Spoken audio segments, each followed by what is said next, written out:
il m'arrive de prophétiser par le Saint-Esprit avec certaines précisions. Et ça ne m'a pas quitté jusqu'à aujourd'hui. Soyez-en rassurés. Mais sauf que je ne me concentre pas dessus. Parce que ce n'est pas mon domaine. Voici mes fils là-bas. Le pasteur Josias était là avant David. On a vu à Bassam, pied. Vous voyez les gens qui ont un pied long, un pied court. Quand je prenais le pied était court.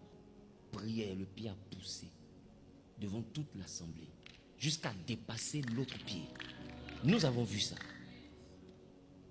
Oh, ne pensez pas que je suis un philosophe.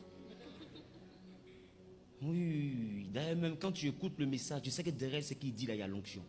S'il n'y a pas l'onction, ça n'a pas cette intensité. Donc ne plaisantez pas. Mais c'est la grâce de Jésus. Nous avons vu l'onction. C'est-à-dire, ils sont là et puis je parle sous témoin et puis là, on est sur Internet. Quelqu'un pourra me contredire. À l'église de Bassam, avant chaque veillée, il pleut. Mais quand je prends le micro, que je commence à prêcher net, la pluie s'arrête. Quand je dis Amen final, ça tombe. On a vu ça plus d'une fois. On a vu une dame avec les trompes arrachées. Prière, elle est partie, elle est revenue. À la prochaine séance de prière, les trompes sont revenues. On a opéré, on a enlevé. Elle a fait un garçon, elle est venue à l'église avec le garçon. Écoutez, on a vu des choses terribles. Il n'y a même pas 3 semaines. Ça fait quoi, 2 semaines? Le dimanche. C'était le dimanche, je suis passé, c'est ça? En plein culte à l'église d'Angré. Non, c'est ça, Angré Nouveau-Chu. En plein culte, les gars. Dieu me montre une scène qui va monter dans une vision. Il me dit maintenant c'est ici que ça commence. Retire tes chaussures. Je retire mes chaussures, je m'arrête devant sur le pupitre. Tout le monde retire ses chaussures. Tout d'un coup le sol commence à se mouiller. Il y a eu de l'eau qui est apparue dans toute la salle. Les gens marchent dans l'eau jusqu'à ils patouchent. Une pluie surnaturelle que personne n'a jamais expliquée jusqu'aujourd'hui. Mais voici, je parle sous témoin. Écoutez, je suis prophète. Mais j'ai prophétisé. Exactitude, nom, prénom, couleur de dessous, tout va moi. J'ai dit, les gars, je vais vous parler de la vraie chose que je voulais vous dire. Je voulais vous dire que je suis moi je suis le plus petit de tous. Cependant, j'ai vu beaucoup de choses. Regarde. Ma propre mère priait pour son fibrome. Ma mère avait un fibrome de l'opérer. Priait, elle est partie à l'hôpital, le fibrome a brûlé. Et le médecin dit, tu peux laisser ou bien tu peux enlever, ça dépend de toi. Elle n'a plus de problème de fibrome jusqu'à aujourd'hui. Dis à ma mère, ton fils est quoi? Elle dit, il est prophète. Ma mère quitte à l'église catholique matin. Et puis elle vient faire le culte chez lui. Quand vous la voyez à l'église, elle quitte à la messe. Elle fait la messe de 6 heures. Et elle vient rattraper le culte. Ma propre mère. Écoutez, on dit nul est prophète chez soi. Moi, j'ai moi aussi prophète.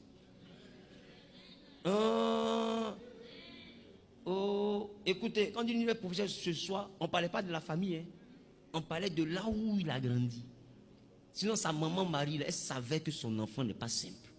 Voilà pourquoi elle a dit, suivez-le et faites tout ce qu'il vous dira. L'eau n'est pas changée en vain. C'est parce qu'elle croyait en lui. Donc si toi, ton ministère, même tes parents ne croient pas en toi, c'est qu'ils n'ont rien vu de bizarre sur toi.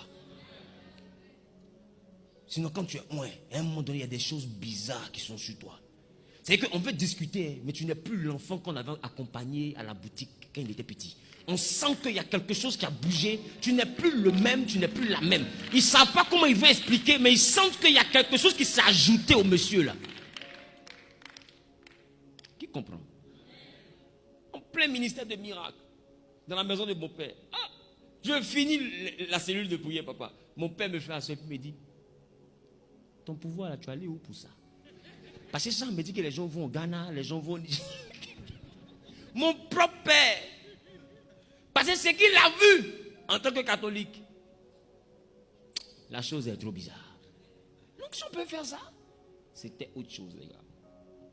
Mais j'étais là et j'étais frustré. Pourquoi?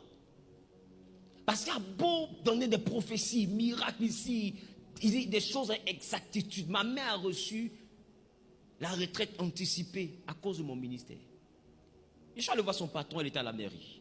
Et puis j'ai dit au patron, voyez ce que Dieu dit, voyez ce que Dieu dit. Tu vas gagner tel nombre de voix. Il a écouté. Le jour où on proclamait les résultats, j'étais dans sa chambre à coucher, les voix sont sorties nickel. Quand il a été élu, il me demande, tu veux quoi? Je lui dis, je ne veux rien. Plus tard, ma mère dit, moi, j'ai fatigué de travailler. Il dit, mais il faut lui dire. Elle a dit au maire, monsieur le maire, je ne veux plus travailler. Il a donné la retraite anticipée. Il a payé tous les droits sans garder 5 francs. Et c'est à cause de mon ministère, ma mère s'est reposée avant le temps. Écoute, si moi je te parle, il faut écouter. Je suis le plus petit, mais j'ai vu beaucoup de choses. Et je suis sûr que je suis plus petit que toi, mais j'ai vu beaucoup de choses. Regarde, j'étais frustré parce qu'avec tout ce talent-là, Brogodo, le ministère la boîte comme ça. Un jour, je suis là et puis je prie, je dis, mais Seigneur, qu'est-ce qui ne va pas? Parce qu'on fait les capsules. Vous voyez les capsules là? On fait les capsules des miracles, on met sur les réseaux, on se dit que ça va attirer les gens. Va au moins. Ça n'attire personne. Papa, personne ne voit même. Il dit, mais un don authentique comme ça, les gens ne voient pas. Pour moi, la puissance de l'onction va épater les gens. Ils vont courir, oublier le tapette, arriver à l'église parce que l'onction est là. Rien. Ça frustre, hein? Quand tu es sûr que tu es fort et puis on te prend pour un vaurien. Tu t'es vexé. Et un jour, en train de prier dans mon questionnement, Seigneur, qu'est-ce qui ne va pas? Il me dit, mais tous ces dons-là, c'est un plus, mais ce n'est pas ton domaine. J'ai dit, mais c'est donc quoi mon domaine? Et ton domaine, c'est la prédication. Prêche et tu verras. J'ai dit, je me suis levé de la vision. J'ai appelé Pasteur Sosène. Il dit, mon fils, il est voici là-bas. Il dit, mon fils, les vidéos de miracles, enlève tout. Enlève tout. Désormais, on met une vidéo de prédication. Voilà comment j'ai commencé à me concentrer sur la prédication. Et ce que les miracles n'ont pas produit, la prédication a produit. Vous devez être capable de comprendre